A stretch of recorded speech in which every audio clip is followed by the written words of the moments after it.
Hello and welcome. So, today we are going to be talking about reliability and validity, and this is for my testing and statistics class.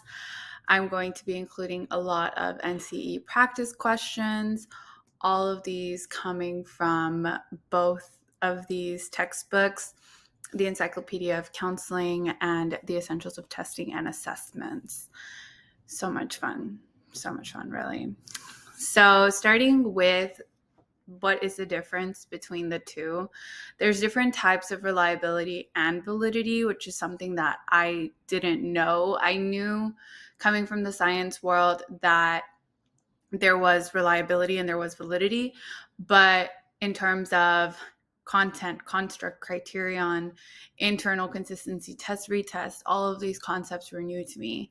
So being able to learn them and reteach them to myself is an honor, privilege, all that good stuff. So, starting with the definition of reliability, this is any measuring procedure that can give us consistent results upon repetition. So, when something is reliable, you can think of, for example, going to your favorite restaurant and always getting decent food. That would be something that's reliable. Now, validity, this one's more verifying that it measures what it's supposed to measure. So validity would be like, okay, well, if I'm giving a math test, I'm not going to put an English question on there because it's a math test. And there's a step-by-step basis, which I will get to in a moment.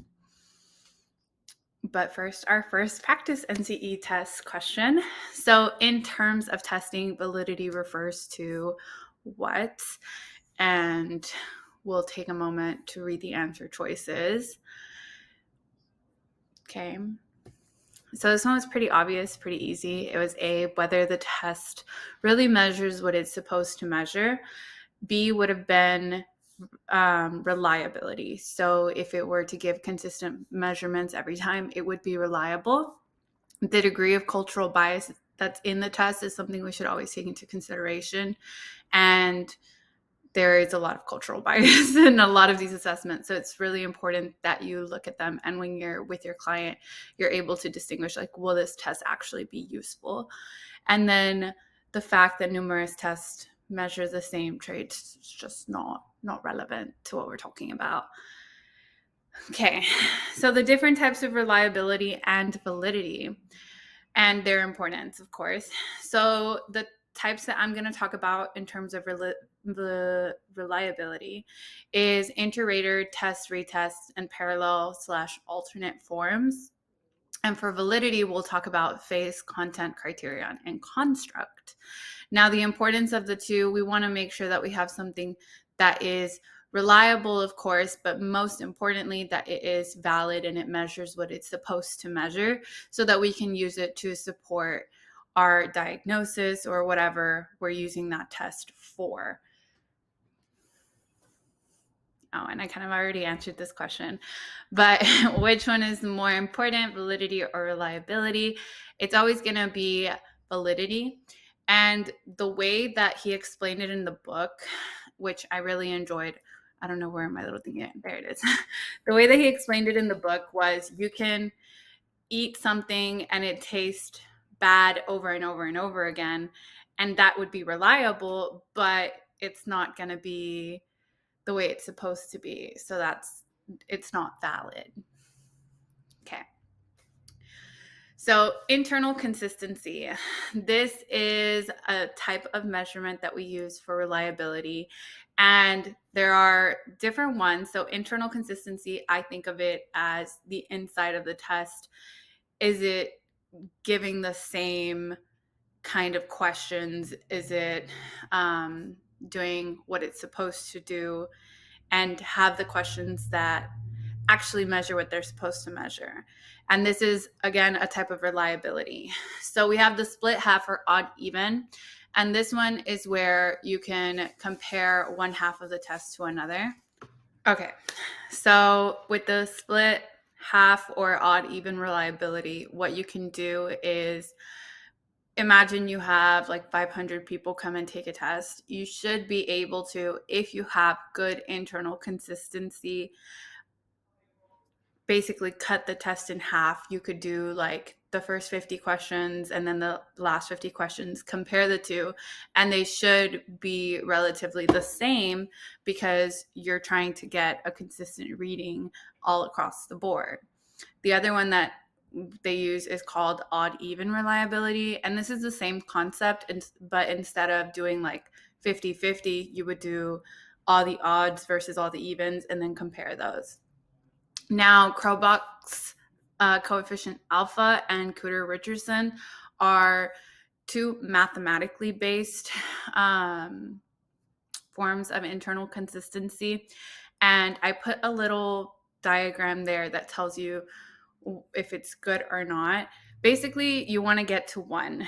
So anytime that your R is equal to really close to 1, that means you have excellent reliability, and that's amazing. Acceptable would be 0.71 to 0.8, but that depends on what kind of test it is. There are some that only accept like 0.8 to 1. And then the only difference between the two formulas, which I know I don't have up, is that the Cooter-Richardson can only be used with tests that have right and wrong answers, like achievement test, and then the coefficient alpha can be applied to various ones. So I've seen from my readings a lot of Crowbox alpha everywhere. And let's do a quick question. So an excellent psychological or counseling test would have a reliability coefficient of, and we want to have, if it's excellent, 1.00. Another question would be a reliability coefficient of 1.00 is a perfect score because that's what we want to get to 100%. Now, there are different types of reliability. Like I said, the internal consistency was one we just talked about, test-retest the other. Then we have parallel forms. Test-retest, again, we have 2 different administration of the same test. So let's imagine that we give a test one day and 3 weeks later we give them the same test. Their scores should be very similar, especially if it's like a personality test. Your personality is not going to change in 3 weeks. And then alternate, parallel, or equivalent forms, this is 2 similar versions of that same test. So an alternate form would be one that's like almost identical. Equivalent, same thing. I think there's a question. Yeah, here it is. So which method of reliability testing would be useful with essentially any test, but not with a test of algebra problems? And this one I didn't really talk about, but it is the inter-rater/inter-observer. And let me talk to you guys about that real quick. So for inter-rater and inter-observer, this is whenever test you have an assessment that can't very easily be graded, you would want to use an inter-rater and inter-observer. And this is, you have 2 different people who grade the same test and should give you the same results or roughly around the same results. The other 3 options are more for, we can use this on any kind of test, and inter-rater and inter-observer are mostly used on like personality test, projective test, sorry. Then we have another question. A counselor doing research decided to split a standardized test in half, which we just talked about, the split half method, by using even items as one test and odd as the second test. So this one would be using the split half method, and it gives you like the answer in the answer choice, basically, in the question, which I love.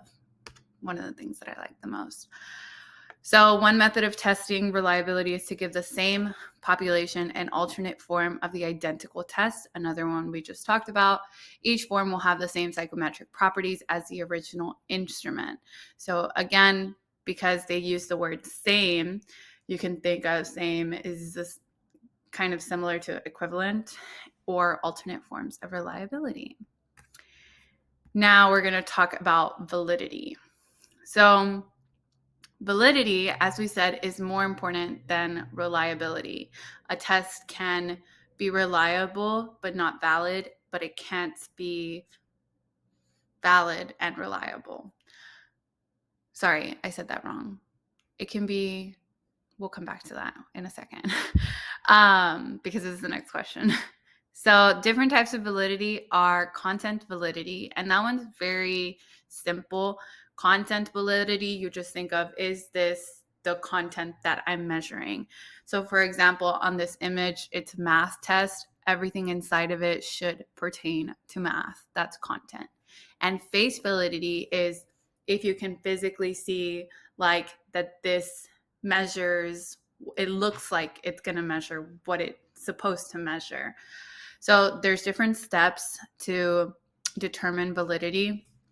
First is to show that the test was developed adequately, and second is to show that the content matches what was found in the survey of the domain.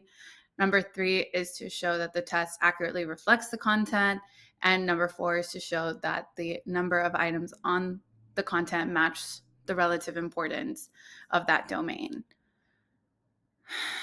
So these are the 2 questions that I was about to go on. So a reliable test is not always valid. Again, think it could be the worst restaurant ever, and it's going to always be the worst restaurant ever, but that doesn't mean that they're doing it right. And then a valid test is always reliable because we love that. It's got to be. More different types of validity, and there's a lot, and this is where my confusion struck, but there is concurrent validity. So con means like within, and current is current, obviously. So concurrent, I think that you should be able to measure it with another attainable benchmark. So concurrent refers to the here and now validity, and this is, let's say for example, I give you a test and then I give a person who knows you really well the test, and in the textbook they describe it as like, let's say we give a survey for alcoholism and your scores should be pretty similar to somebody else's scores who knows you really well. And then the other one is predictive validity. So predictive validity is important because it will determine your future or not really your future, but it's supposed to be able to predict future events. So let's say, for example, there's a job that really wants to hire you, but they don't know if you're going to be really good at the job. That's where predictability validity would come in. And then a practical application of it is the standard error of estimate. And then we should be able to predict something about that individual. Additional types of validity we have. Okay, so beginning with experimental design validity. This one, imagine that you created a new assessment and you've already got like the validity to show that it measures what it's supposed to measure, but now you need to know if it actually works.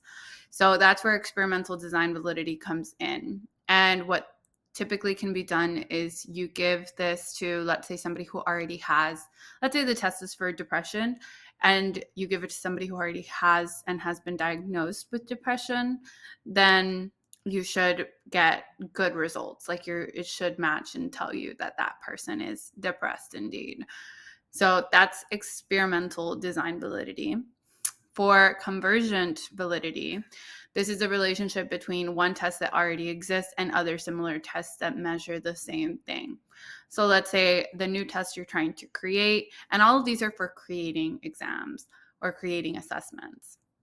Let's say the new test that you're trying to create is to measure anxiety. You would compare it to a similar test that also exists for for anxiety, and then see what the similarity is between the two. You want to have a good similarity, but you don't want to have it exactly the same because obviously this is supposed to be a different test. And discriminatory validity is the lack of relationship between that and another test. So if your test is for anxiety, an existing discriminatory test would be like for depression. Then factor analysis is examining the relationship between the subscale and the larger construct. So let's say that your test is for depression.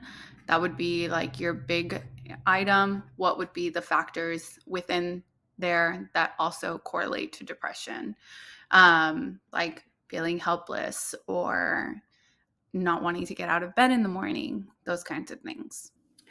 All righty.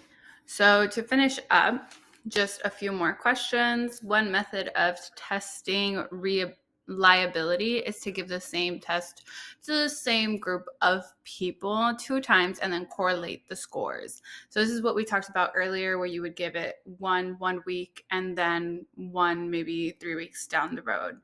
And that would be test-retest reliability. Then we have a job test, which predicted future performance on a job very well, would have which of the following. And remember that we talked about predictive validity, because we want to be able to predict what's going to happen. It would be A. I don't know why it doesn't have the thingy there. Okay, this one's backwards. Construct validity refers to the extent that measures an abstract trait or psychological notion. An example would be ego strength. This is something that's not very easily measured. So if you look at all the other options like height, weight, and the ability to name all the men that have been US presidents, which I don't know who has that ability, but it's sure not me. Ego strength is the only one that isn't so easily measured. Oopsie. Then we have a counselor peruses a testing catalog in search of a test which repeatedly gives consistent results. The counselor is looking for what? So if it's consistent, it is going to be reliable. Making the answer for that one A. And that's it. Hope you guys learned some stuff, and I hope that future me who goes and rewatches this video in a year or two doesn't forget making it. Have a wonderful day, everybody.